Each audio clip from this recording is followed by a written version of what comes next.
Today I'd like to talk to you about what's called central sensitization. And this is where our brain really gets involved in terms of making pain its own disease process, okay, or disorder.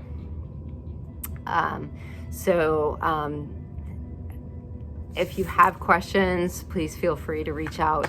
It's a really complicated topic, and I did my best to kind of simple it up. There's so much that goes into it that if I miss something or I'm not clear about something, please feel free to email and let me know, and I'll try to clarify. Okay. So central sensitization, it's called central because we talk about our central nervous system. I don't know if you remember back to 7th grade health class, but we have peripheral nervous system that's out in the body, and then we have our central nervous system, which is our brain and spinal cord. In reality, they're not separate, okay? It's like a big giant, like our brain's a big giant squid, okay? So when I work on your fingers or your hands or whatever, I'm in your brain. I'm actually, affecting things in the brain.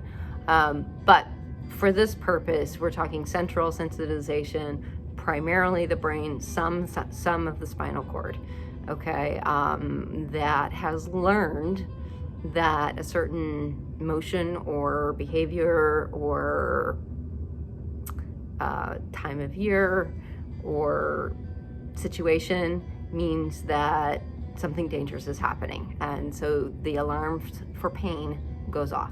The brain has decided this is dangerous. She or he needs to know about it, needs to do something about it. Okay, if you remember back from our first video, that's what pain is. So some of you know about Pavlovs Dog, some of you don't. I'm going to go over it real quick for those that don't. Back in 1902, I think it was, there's a guy named Pavlov, and he won the Nobel Prize, and he wanted to know, how do we learn, and how do we begin to associate things that aren't related? And so he decided that he was going to train his dog to come to a dinner bell. Okay, and so food and a bell, they're two separate things. They have nothing to do with one another. And so every time he would feed his dog, he would ring the bell. So he'd ring the bell, feed the dog, ring the bell, feed the dog, ring the bell, feed the dog. Pretty soon the dog would come to running to the sound of the bell. Interestingly enough, that he noticed that when you put the food down in front of the dog would start to salivate in terms of beginning that whole digestive process. What he noticed was that when he would ring the bell and not present any food, the dog would still start to salivate. Not only come running, but the dog would start to salivate. So that indicates that not only do our frontal lobes, our cognitive, our thinking brains learn that, oh, this means, this telephone ringing means something bad's happened, at 2 o'clock in the morning means something bad has happened. It also is our lizard brain, our autonomic nervous system, the part that takes care of all of our digestive and other kinds of automatic processes. Okay, that learns as well. Okay, so Pavlov basically proved that you can link two things. Neurons that fire together wire together.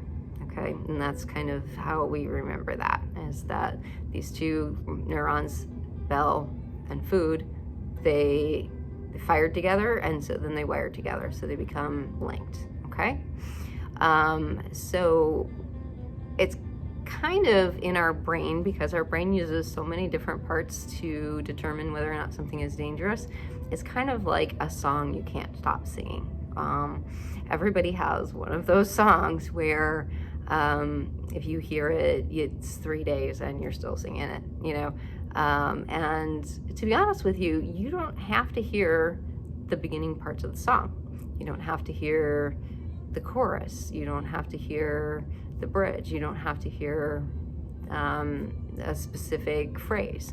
All you have to hear is one of those things, and it sets the whole thing off, and it's like, oh, here we go again. I just got that out of my mind. So, you know, and I apologize to any of you who this is a trigger for, but I had a patient who could not hear the words, don't touch this, without going, no, don't touch this, you know.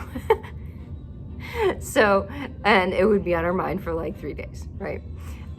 So the same goes with our brain. So if certain things get tripped off, whether it's, you know, and usually it's a combination of a couple of different things, but it may be a movement plus a situation that get, you know, are together. All of a suddenly the brain goes, oh, it's that song. We're in trouble. We need to sound that alarm for pain. Okay. Basically, again, you know, if you've ever had a doc say you're healed, do you have healthy tissues? Probably not. Did it heal correctly? Maybe not. There are limits of imaging. We don't always see what's happening on a cellular level. So we don't always know, you know, it rules out the big bad uglies like broken bones and, you know, tumors, things like that, but it doesn't tell us, hey, this nerve is firing a lot. And basically, you know, I just think of this as the brain loving you too much, okay? The brain loves you so much, it doesn't want you hurting. So anything that reminds it that, you know, the last time this happened, you lost your job, or the last time this happened, you know, you were in excruciating pain for days and couldn't get out of bed, or something along those lines. It loves you so much. It's anything that starts that down that road. It's gonna say, yeah, this hurts. Stop what you're doing. Don't do that. You know, because you're gonna be in trouble if you do. So what can we do? Basically, the treatment for this is we are unpairing the bell and the food. So we have to ring the bell and not present the food, okay?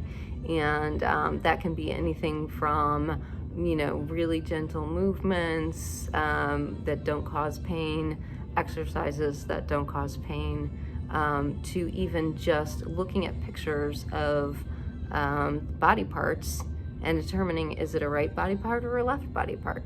Because that will fire the same neurons as actually using that body part. So there's a lot of different ways that we can do that. It's, if you're interested, we can definitely look into it, because it's kind of fun, and it's really cool how it works, and it does work. I've seen it work really well. So basically, the other things we can do, visualizations. I usually have people start with visualizing a happy place. Then you visualize moving in that happy place. So we call this synaptic exercise, right? So we're using those parts of the brain, we're firing those parts of the brain that ordinarily would say danger, but we're not actually using the body to give it that extra oomph that says, oh, this is dangerous, right? So we're unpairing that bell, we're ringing that bell, but we're not bringing the food, right? Okay. And learning all you can about the disease process or issue that you have. And that can help the visualization part of the brain calm down. Like I said in our first video, it can get it to calm down and turn down the volume on the pain, which helps quite a bit. If you have any more questions or want more information about that, just let us know. I can do more videos about these different techniques, and I hope that you learned something, and thanks for joining me, and I'll see you next time. Thanks, bye.